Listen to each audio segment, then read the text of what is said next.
भजन संहिता और उसके 34वें अध्याय की 22वीं आयत में लिखा है, साम चैप्टर 34 एंड वर्स नंबर 22, यहोवा अपने दासों का प्राण मोल लेकर बचा लेता है और जितने, कोई लिमिट नहीं है, जितने उसके शरणागत हैं उनमें से एक भी दोषी नहीं ठहरता। सोचिए आपको अगर अपने दोष से मुक्ति प्राप्त करनी है तो आज आपके पास खुदावंद एक सॉल्यूशन, एक सुझाव, एक उपाय भेज रहा है कि मेरी शरण में आ जाओ। और आज मैं उन सभी देखने वालों से और सुनने वालों से यह चुनौतीपूर्ण वचन देना चाहता हूं कि आप कितने निराश और कितने गम में डूबे हैं, और केवल इसलिए कि आप पर या तो किसी ने दोष लगाया या आप खुद अपने आप को दोषी समझ रहे हैं। मैं नकारा हूं, मैं किसी काम का नहीं हूं, ये 6 महीने हो गए, मैं कोई प्रोडक्टिव काम नहीं कर पाया, मेरे हाथों से कोई ऐसा काम नहीं हुआ, रुपए नहीं आ रहे, पैसे नहीं आ रहे हैं। हर तरीके से आप अपने आप को दोषी मान बैठे हैं और लोगों ने भी आपको दोष लगाने में, आपके ऊपर दोष लगाने में कोई कसर नहीं छोड़ी है। आज मैं आपको चैलेंज करता हूं कि एक बार आप खुदावंद यीशु मसीह की शरण में आकर के देखिए, जितने उसकी शरणागत हैं। हम मूसा के चरित्र को निर्गमन की पुस्तक उसके 3रे अध्याय में देख रहे हैं, 3rd chapter of the book of exodus.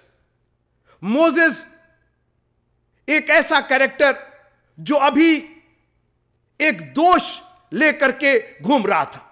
उसने मिस्र में एक मिस्री की हत्या की थी। फिरौन को यह पता चल गया था कि वो हत्यारा है, उसने हत्या की है, और फिरौन उसको ढूंढ रहा था। और वो भगोड़ा होकर के, फ्यूजिटिव होकर एक झाड़ी में, उसने कटीली झाड़ी में उसने दर्शन दिया।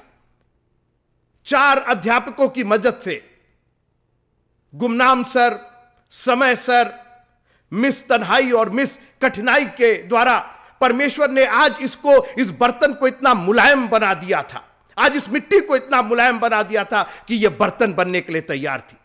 मित्रों, जब एक कुम्हार बर्तन बनाता है तो पहले मिट्टी को साफ करना पड़ता है, मिट्टी में से सारे दोष निकालने पड़ते हैं, मिट्टी को पानी से भिगाना पड़ता है, मिट्टी को उसके स्वरूप से बदल करके एक कीचड़ के रूप में बदल देना पड़ता है उसको।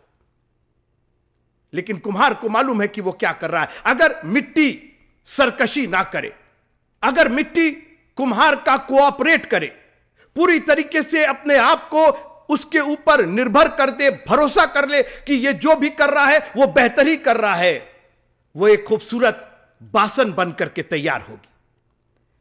और बासन बनने के लिए मिट्टी को मुलायम होना पड़ता है, नम्र और दीन होना पड़ता है। और इन 4 टीचरों ने 40 साल के बाद मूसा को इस लायक बना दिया कि मूसा अब कुम्हार के हाथ में पड़ करके, परमेश्वर के हाथ में पड़ करके मोल्ड किया जा सकता था। अपने हिसाब से परमेश्वर उसको एक खूबसूरत बासन बना सकता था। और आज मैं आपसे निवेदन करना चाहता हूं, छोड़ दीजिए अपना घमंड, छोड़ दीजिए अपना ईगो, छोड़ दीजिए अपने ऊपर दोष लगाना, अपने आप को दोषी ठहराना छोड़ दीजिए और कहिए, प्रभु जी, दुनिया ने तो हमको दोषी ठहराया, मैंने भी अपने आप को दोषी ठहराया, लेकिन आज के बाद से मैं पूरी तरीके से आप पर निर्भर हूं, क्योंकि मेरे दोष को अगर कोई दूर करेगा तो वो सिर्फ आप ही दूर करेंगे। मुझे दुनिया से कोई उम्मीद नहीं है, संसार से मैं कोई अपेक्षा नहीं रखता हूं। कोई बात नहीं, आप हैं ना हमारे साथ और आप हमें दोष मुक्त करेंगे। झाड़ी, कटीली झाड़ी में दर्शन दिया। एक दर्शन ने, कटीली झाड़ी के दर्शन ने मूसा की जिंदगी को एक खूबसूरत जिंदगी बना दी। और अब मूसा चूंकि जल से निकाला गया था, मूसा ने पानी का बपतिस्मा पाया था, मगर अभी आत्मा और आग का बपतिस्मा बाकी था। यूहन्ना बपतिस्मा देने वाले ने कहा कि मैंने तो तुम्हें पानी से बपतिस्मा दिया है, मगर मेरे बाद एक आने वाला है जो तुमको आत्मा और आग का बपतिस्मा देगा। फिर से सुनिए, मैंने तो तुमको पानी का बपतिस्मा दिया है, मगर एक मेरे बाद आने वाला है जिसकी जूती के बंद खोलने के लायक मैं नहीं हूं, वो तुमको आत्मा और आग से बपतिस्मा देगा।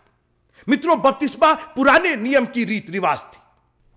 इब्रानियों की पत्री और उसका 6वां अध्याय और उसकी 2 आयत, और बपतिस्मो और हाथ रखने की शिक्षा रूपी की नेव फिर से ना डाले। बपतिस्मो, बैप्टिज्म्स, कई तरह के बपतिस्मों का जिक्र पुराने नियम में हुआ है। और यहां पर परमेश्वर मूसा को एक बार फिर से वो बपतिस्मा देने जा रहा था, वो नया जन्म का अनुभव देने जा रहा था जो उसने निकोदीमस से यूहन्ना रचित सुसमाचार और उसके 3 अध्याय में किया। In the 3rd chapter of John, when Jesus spoke to Nicodemus, until a man is born again with water and spirit, ये जल से पानी से तो पैदा हो गया था, नामी मूसा था, पानी में से निकाला गया था, मगर अब आज उसको आत्मा और आग का बपतिस्मा दिया जा रहा है। वो झाड़ी परमेश्वर की आत्मा से भर गई और आग का रूप धारण कर लिया, आत्मा और आग। और वहां सामने कौन खड़ा है? मूसा खड़ा है। अपना वचन दे करके मूसा को उसने पास बुलाया, मूसा को आवाज दी और कहा, मूसा मूसा। मूसा ने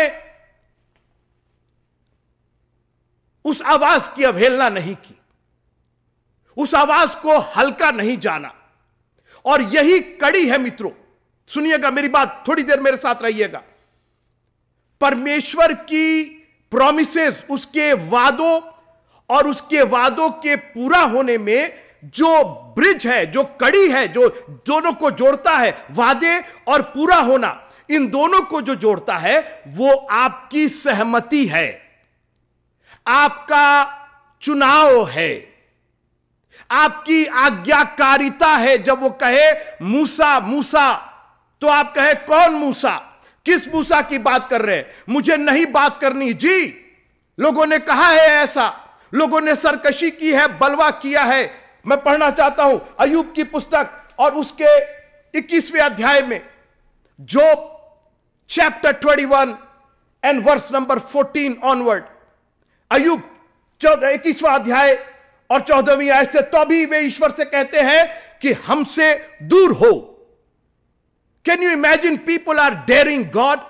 और आज के जमाने में भी लोग खुदा से डेयर कर रहे हैं, सामना कर रहे हैं खुदा का, खुदा की अवहेलना कर रहे हैं और कहते हैं कि तेरी गति जानने की हमको इच्छा नहीं रहती। सर्वशक्तिमान क्या है कि हम उसकी सेवा करें। आज दुनिया की सेवा करने को तैयार है, यहां एप्लीकेशन, वहां एप्लीकेशन, ये एग्जाम, वो एग्जाम। सर्वशक्तिमान की सेवा करनी हमें नहीं सुहाती। हम क्या करेंगे? उसकी सेवा करके क्या करेंगे? आज आप परमेश्वर के वादों को अपनी जिंदगी में पूरा होते हुए इसलिए नहीं देख पाते कि जब वो आपको आवाज देता है तो आप कहते हैं हमें नहीं सुनना है आपकी, हमारे पास बहुत दूसरे लोग सुनाने वाले हैं, बहुत मुझे अपने बॉस से सुनना है, अपनी नौकरी और अपनी चाकरी से सुनना है, अपने बच्चों से और अपनी बीबी और अपने हस्बैंड से सुनना है। आज दुनिया की सुन रहे हैं, खुदावंद की सुनने को कोई तैयार नहीं है। और फिर हम शिकायत करते हैं कि खुदा के वादे हमारी जिंदगियों में पूरे नहीं होते। जो परम प्रधान के छाए हुए स्थान में बैठा रहे। आज आप देखिए इंटरनेट भरा हुआ है, वो तुम्हें आशीष देगा, वो तुम्हें आशीष देगा, वो तुम्हें चंगा करेगा, वो तुम्हें ये करेगा। मित्रों, केवल उन्हीं को करेगा जो परम प्रधान के छाए हुए स्थान में बैठा रहे। मूसा ने तुरंत अपनी हामी, अपनी सहमति दी। आज मैं आपसे चाहता हूं कि आप सहमति दिए, lord work in my life, mould me, make me and mould me. प्रभु आप जैसे चाहे मेरी जिंदगी को बना करके रखिए। और मूसा ने कहा क्या आज्ञा? मूसा परमेश्वर की ओर देखने से डर गया। जानते हैं, ये वो डर नहीं था कि भाग गया, ये वो बागे अदन का डर नहीं था कि हम डर करके तेरी आवाज सुन के हम डर गए। ये बाइज्जत खौफ था, पूरे रेवरेंस के साथ फियर था, एक ऐसा भय जिसके अंदर पूरा समर्पण, पूरी इज्जत थी उस परम प्रधान, उस सर्वशक्तिमान परमेश्वर के लिए। और यही वो कड़ी है जब आप अपने आप को, आज हमारे में भय नहीं है परमेश्वर का, खुदा का कोई खौफ नहीं, वी डेयर गॉड। परमेश्वर का जब कलाम आप देखिए, यहां परमेश्वर बात कर रहा था, अरे रुक जाइए, अभी चरवाहा, अभी भेड़ों को देखना है, बकरियों को पानी पिलाना है, अभी बहुत काम है, आप समझ नहीं रहे। मित्रों, जब संडे होता था तो कितनी बार बताना पड़ता था, 10 बजे का चर्च है, 10 बजे का चर्च है, कोई 10:30 बजे आ रहा है, कोई 11 बजे आ रहा है, कोई कई संडे गायब है। क्यों? खौफ नहीं है।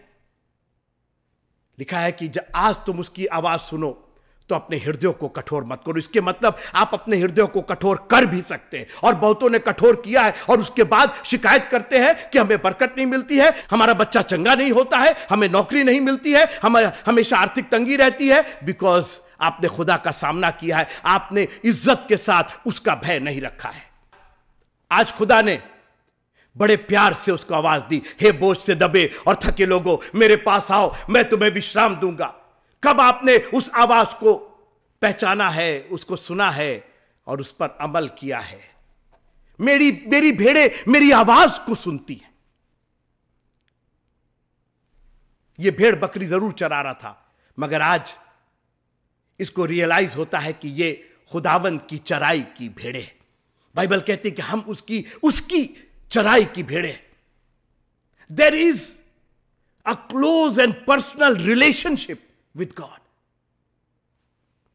ये रिलेशनशिप जब मेंटेन हो गया, मेरी बात थोड़ी देर रहिए मेरे साथ, जब खुदा का रिलेशनशिप मोसेस के साथ स्टैब्लिश हो गया, जब वो संबंध बन गया, जब आप फोन करते हैं तो जब तक घंटी बजती रहती है आप नहीं बोलते रहते, हाँ हेलो भाई क्या हालचाल है, और ये अरे भाई घंटी बज गई, अभी उधर से भी तो उठने दीजिए, उधर से भी तो हेलो होने दीजिए, उधर से भी तो पूछा जाना चाहिए कौन है भाई, कहां से बोल रहे हैं, कैसे बोल रहे हैं, क्या काम है आपको। आज तो हम लोगों ने, परमेश्वर घंटियों पर घंटियां बजा रहा है। कितनी कटीली झाड़ियां उसने हमारी जिंदगियों में जला जला करके हमारा ध्यान आकर्षित किया है। कितनी बार उसने नाम ले लेकर के हमें पुकारा है, मगर एक हम हैं कि पूरी रिंग चली जाती है, परमेश्वर पुकारता ही रह जाता है। सर्वशक्तिमान क्या है, कौन है, हम उसकी सेवा क्यों करें और हम उससे विनती क्यों करें, हमें क्या लाभ होगा। मित्रों, आज इस एटीट्यूड को निकाल दीजिएगा।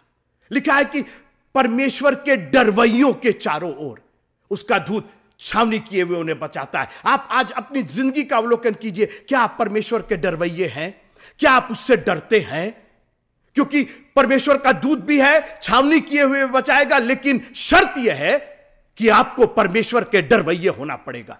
क्या यह क्वालिफाई किया है कि नहीं? आपने एक डरवैया के रूप में अपने आप को आपने स्थापित किया है कि नहीं? प्रभु हम डरते हैं तो सिर्फ आपसे डरते हैं। शद्रक, मेशक और अबेदनगो राजा के सामने पहुंच गए, बोले राजा ना तुझसे, ना तेरी आज्ञा से और ना उस धधकते हुए भट्टे से हम डरते हैं। अगर हम डरते हैं तो सिर्फ अपने खुदावन से भय खाते हैं, बाइज्जत उसका खौफ करते हैं। हम पूरे रेवरेंस के साथ, पूरी इज्जत के साथ, और उसकी आज्ञाओं को हम टाल नहीं सकते हैं। परमेश्वर ने अपने बारे में, उसके पास्ट को जो वो जानता था उससे शुरुआत की और कहा कि मैं तेरे पिता का परमेश्वर, अमराम उसके पिता का नाम था, मूसा के पिता का नाम था अमराम, बोला मैं अमराम का परमेश्वर हूं। इतना क्लोज रिलेशन। अरे मूसा ने कहा आप मेरे पापा के परमेश्वर हैं, आप तो मेरे फैमिली गॉड हैं। और फिर कहा मैं इब्राहिम का, इसहाक का और याकूब का परमेश्वर हूं। परमेश्वर ने इस्टेब्लिश किया बैकवर्ड ले जाकर के जो वो जानता था, क्योंकि फ्यूचर वो नहीं जानता था, फ्यूचर अभी नहीं मालूम था। और इसीलिए मैं आपसे बार बार निवेदन करता हूं, पुराने नियम की पुस्तक को जरूर पढ़िए। आपको पता चलना चाहिए कि आपका परमेश्वर कौन सा परमेश्वर है, किसका परमेश्वर है। आप सीधे जंप कर जाते हैं नए नियम के किसी वाक्य पर, नए नियम के किसी प्रश्न पर उलझ जाते हैं। अरे पहले आप वापस तो जाइए, ABCD तो सीख लीजिए, अल्फाबेट सीख लीजिए, उसके बाद किसी वाक्य और किसी पैराग्राफ पर बात कीजिएगा। पुराना नियम मित्रों परमेश्वर की पर्सनैलिटी, उसके एट्रीब्यूट्स, उसकी महानता को और उसके फेथफुलनेस को दर्शाता है। कि तुम जरूर कमजोर होगे। लिखा है कि और इब्राहिम 99 वर्ष का हुआ और परमेश्वर ने कहा मैं सर्वशक्तिमान परमेश्वर हूं, मेरी उपस्थिति में चल और सिद्ध हो। यही बात मूसा को बताना चाहता था कि मैंने इब्राहिम से जो कमजोर हो गया था, जो शारीरिक रूप से दुर्बल और हर तरीके से फीबल हो गया था, उसके पास ताकत नहीं थी, उस वक्त मैंने कहा कि तुम्हारी ताकत से कोई फर्क नहीं पड़ता। मैं सर्वशक्तिमान था, मैं सर्वशक्तिमान हूं और मैं सर्वशक्तिमान रहूंगा। और आज मैं वही सर्वशक्तिमान परमेश्वर हूं। गॉड एस्टैब्लिश्ड हिज डियटी, उसने अपना ईश्वरत्व वहां पर स्थापित किया ताकि मूसा को समझ में आ जाए कि वो किससे बात कर रहा है।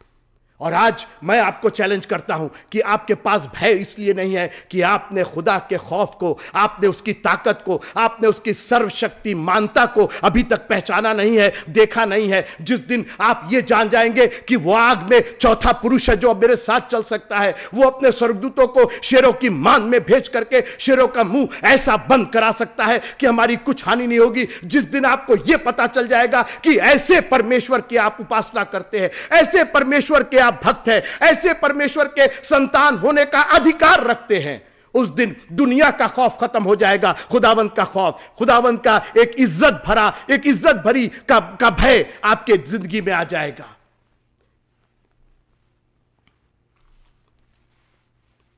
परमेश्वर ने एस्टैब्लिश किया कि ना तो मैं कोई मूर्त हूं, ना कोई मरी हुई वस्तु हूं। परमेश्वर ने कहा कि मैंने उनके दुखों को, मैं पढ़ना चाहता हूं, फिर यहोवा ने कहा मैंने प्रजा के लोगों को जो मिस्र में है उनके दुखों को देखा है। नंबर 1, मैं देखता हूं कि कारण होता है, उसको मैंने सुना है। My God can see, my God can hear. और फिर मैंने उस पर चित्त लगाया है, मेरा खुदा महसूस करता है। मेरा खुदावंत तरस खाने वाला प्रभु है, मोहब्बत भरी है। In fact love is God, God is love. खुदा मोहब्बत, ईश्वर प्रेम है। मैंने देखा है, मैंने सुना है और मैं तरस से, मोहब्बत से भर गया हूं। मैं जब मोहब्बत होती है आपको किसी से, तो आप उसके दुख को नहीं देख सकते हैं। सुखों के लिए आप कुछ भी कर सकते हैं, और मित्रों उसको हमारे दुख भी देखे नहीं गए और इसीलिए वो आसमान से जमीन पर आ गया। लिखा है कि और वचन देहधारी हुआ। वो वचन जो परमेश्वर था, परमेश्वर के साथ था, वचन ही परमेश्वर था, वही परमेश्वर देहधारी हो गया। और एक दिन उसी देहधारी वचन को हमने और आपने क्रूस पर चढ़ा दिया। क्यों? ताकि हमारे दुख, हमारे पाप, हमारी बीमारियां, जो चीजें हमें दुख देती हैं, उन सबको वो हर ले जाए और दुख हटा करके वो सुख दे, क्योंकि वो सुनता है, देखता है और महसूस करता है। यह है हमारा परमेश्वर। जब आपको उसकी मोहब्बत पता चल जाएगी कि उसने कितना बड़ा हमसे प्यार किया है, उसका भय, उसकी इज्जत तो ऐसे आपके दिल में भर जाएगी कि फिर आप उस इज्जत से कभी दूरी नहीं हो पाएंगे, उस भय से कभी दूरी नहीं हो पाएंगे, और आप कहेंगे कि मैं क्या कर दूं खुदावंद आपके लिए। लिखा है कि वो एक फरीसी के घर में खाना खाने को बैठा था। एक पापनी स्त्री आई, उसके पांव के पास पीछे खड़ी हो गई, रोती जाती थी, इत्र लगाती जाती थी, आंसुओं से उसके पैर को धोती थी और अपने बालों से उसको पोंछती थी। मैं नहीं जानता हूं कि आपके पास कितना प्यार है उसके लिए, कितना भय है आपके अंदर।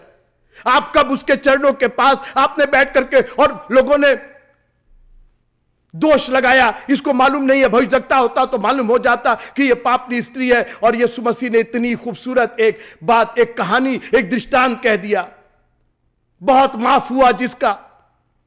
उन्होंने एक देनदार के बारे में बताया, एक कर्जदार था, उसका बहुत माफ हुआ था। कभी आप अपनी जिंदगी में देखिएगा, आपका और मेरा, आपका तो कितना माफ हुआ मुझे नहीं मालूम, लेकिन मेरा तो इतना माफ हुआ है कि अगर मैं जिंदगी के आखिरी सांस तक भी उसका धन्यवाद करूं तो वो कम होगा। खुदावंद, मैं यही चाहता हूं कि मैं हर समय तेरी स्तुति करूं, तेरी स्तुति निरंतर मेरे मुख से होती रहे। मैं हर समय तुझे धन्य कहूंगा, क्योंकि आपने मेरे ऊपर इतने उपकार किए हैं। जिनका वर्णन मैं नहीं कर सकता हूं। मैंने उनके दुखों को देखा है, मैंने उनकी चिल्लाहट को सुना है और मैंने उस पर चित लगाया है। खुदावंद ने स्टैब्लिश किया, I am a loving God, और मैं ही उद्धार करने वाला परमेश्वर हूं, मैं ही करूंगा। तुमने अपनी हिकमत कर ली, तुमको जो करना था वो तुमने कर लिया, अब मैं करूंगा। और मैं यहां पर खत्म करना चाहता हूं। परमेश्वर ने कहा, इसलिए आ, मैं तुझे फिरौन के पास भेजता हूं। ये क्यों प्रभु जी? ठीक है, आपने सब बताया कि आप कौन हैं, हम मानते हैं और आपका भय खाते हैं और पूरा एहतराम है मेरे दिल में आपके लिए, और लेकिन आप मेरे को क्यों हैं? एक वर्ड है मित्रों, एक फ्रेज है, जैसी नियत वैसी बरकत। जैसी नियत वैसी बरकत। जो आपकी इच्छा है, बाइबल कहती है, मांगो तो तुम्हें दिया जाएगा। आपको मालूम है मूसा की नियत क्या थी? मूसा अपने भाइयों को, अपने जात भाइयों को, अपने इब्री लोगों को छुड़ाना चाहता था, यही नियत थी। और मित्रों, जब तो आपकी नियत परमेश्वर की नियत से, परमेश्वर की इच्छा से मैच कर जाएगी, मिल जाएगी, कोई आशीषें आपसे दूर नहीं रहेंगी। एक बर्तुलमै नाम का अंधा आदमी था, यीशु मसीह ने उसको बुलाया। यीशु भी चाहते थे कि वो चंगा हो जाए। अरे बहुतों को आंखें दिया था, लेकिन मगर आज उसकी नियत पूछ रहे थे, क्या चाहते हो, मैं तुम्हारे लिए क्या करूं? अरे ये पूछने की जरूरत क्या है? आप जानते, आप देख नहीं रहे कि मैं नहीं, मुझे तुमसे सुनना है। और आज खुदावंद आपसे सुनना चाहता है, आपकी क्या नियत है, आपकी क्या इच्छा है, क्योंकि जो नियत होगी वैसे ही आपकी बरकत होगी। जब आपकी इच्छा अच्छी होती है, उसकी इच्छा से मिल जाती है। लिखा है कि तुम मांगते हो इसलिए नहीं पाते कि बुरी इच्छा से मांगते हो। हमारी नियत में ही खोट है और हम लोग फिर शिकायत करते हैं कि ये नहीं मिला, वो नहीं मिला, पादी साहब ने दुआ किया, अभी तक ये बीमार है, अभी तक हम कर्ज में। यस, बिकॉज आपने बुरी इच्छा से मांगा। आज अपनी इच्छा को ठीक कीजिए, अपना अवलोकन कीजिए और कहिए, प्रभु मैं चाहता हूं कि मैं देखने लगूं। प्रभु ने कहा, यही तो मेरी भी इच्छा थी। हम तुमको अंधे होकर के थोड़ी वापस भेजना चाहते थे। आज हमारा प्रभु हमको दुखों में थोड़ी रखना चाहता है। लिखा है कि जब वो आशीषें देता है तो उसमें दुख नहीं मिलाता है। वो नहीं चाहता कि हम दुखी हो मित्रों। मगर सवाल इस बात का है कि हम तो कभी अपनी नियत को हमने बनाया ही नहीं ठीक, कभी अपने एटीट्यूड को, अपने व्यवहार को खुदा के प्रति, दुनिया के लोगों के प्रति हम, अरे भैया ये और भैया अरे दीदी वो और वो। कभी खुदावंत से आपने इस तरीके से बात की? प्रभु तेरा धन्यवाद हो, मैं हर समय तेरे नाम को धन्य कहूंगा, तेरी स्तुति निरंतर मेरे मुख से होती रहेगी। मैं तेरा खौफ करता हूं खुदावंत, आप जो कहेंगे मैं करने को तैयार हूं। मैं आपका डरवैया हूं, और जब आप डरवैये हो जाएंगे तो कहने की जरूरत नहीं है, फरिश्ते आकर के आपके चारों ओर छावनी किए हुए आपकी रक्षा करेंगे। जो परम प्रधान के छाए हुए स्थान में बैठा है। आप कहां बैठे हैं आज किसके छाए हुए स्थान में बैठे? मित्रों, मैं नहीं जानता हूं कि कितना दोष आपने अपने ऊपर लगाया हुआ है, अपने आप को आप कितना दोषी मानते हैं। आज मैं आपको चैलेंज करता हूं, चुनौती देता हूं, उत्साहित करता हूं कि एक प्रभु है जो आपको बुला रहा है, कॉल दे रहा है, बोल रहा है, मूसा मूसा मैं यहां हूं प्रभु जी। शामुएल शामुएल कह कि तेरा दास सुनता है। एक बार मेरा नाम लेकर के पुकार दीजिए, मैं तैयार हूं। मैं तो यूं ही कह रहा हूं, प्रभु प्रभु, I am ready to listen to you. आपका वो खौफ, आपकी वो इज्जत मेरे दिल में भरी हुई है, मोहब्बत भरी हुई है खुदावत।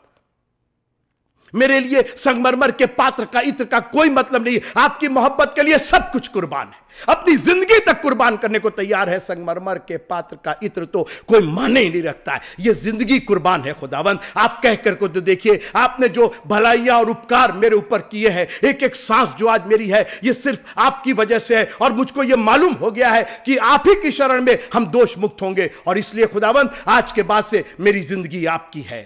अब आ, मैं तुझे भेजता हूं। नियत तुम्हारी थी ना मूसा, तुम चाहते थे ना अपने भाइयों को, अपने जात भाइयों को, अपने इब्री लोगों को छुड़ाना चाहते थे ना? हाँ प्रभु जी चाहते तो थे, लेकिन वो गलत। कोई बात नहीं, अब मैं तुझे भेजता हूं। आज मैं आपसे निवेदन करना चाहता हूं, खुदावंद से कहिए, खुदावंद मैं नहीं, तू मुझे भेजेगा। जहां तू भेजेगा, चाहे आप फिरौन के दरबार में भेजिए, वापस मिस्र में भेजिए, जहां पर मुझे दोष लगाया गया था, अब तो आपने दोष मुक्त कर दिया, मुझे पवित्र कर दिया। आज आपने आत्मा और आग से भी बपतिस्मा दे दिया है। मैंने पानी का बपतिस्मा तो पा लिया था, आज आपने आत्मा और आग का बपतिस्मा दे करके एक मोहर लगाई है। आपने न सिर्फ अभिषिक्त किया है, आज मुझको अधिकार भी दिया है। You have not only appointed me, you have not only anointed me, but you have also appointed me. आज आपने अधिकारिक भी हमें बनाया है, और आपने जो अधिकार दिया है, मरकुस की इंजील उसके 16वें अध्याय की आखिरी आयतों में, वो अधिकार का प्रयोग हम करेंगे तेरे नाम से खुदावंद। हालेलुया। अब मैं तुझे भेजता हूं। हमारा खुदावंद हमारे साथ, उसने कहा देखो जगत के अंत लो। मिस्र क्या है? मिस्र क्या है? किस देश की बात करो? अरे मिस्र छोड़ दो, मैं जगत के अंत लो तुम्हारे साथ हूं। मिस्र में तो हुई तुम्हारे साथ, इस संसार में जहां रहते हो वहां तो इस जगत का अंत भी हो जाए। लोग कह रहे ना अंत हो रहा, ये हुआ है, घबराइए नहीं, एक नहीं 2 बार अंत हो जाए, क्या फर्क पड़ता है? वो जगत के अंत लो हमारे साथ है, and that is good enough for me. इतना वादा हमारे लिए काफी है, मगर उसके वादे और उसके पूरा होने में आपकी भूमिका क्या है? आप किस तरीके से वादे को और उसके पूरा होने को देख रहे हैं, उसको कैसे जोड़ रहे हैं? खुदावंद मैं यहां मौजूद हूं, मुझे भेज और मैं आपकी सेवा करूंगा। जय मसीह की।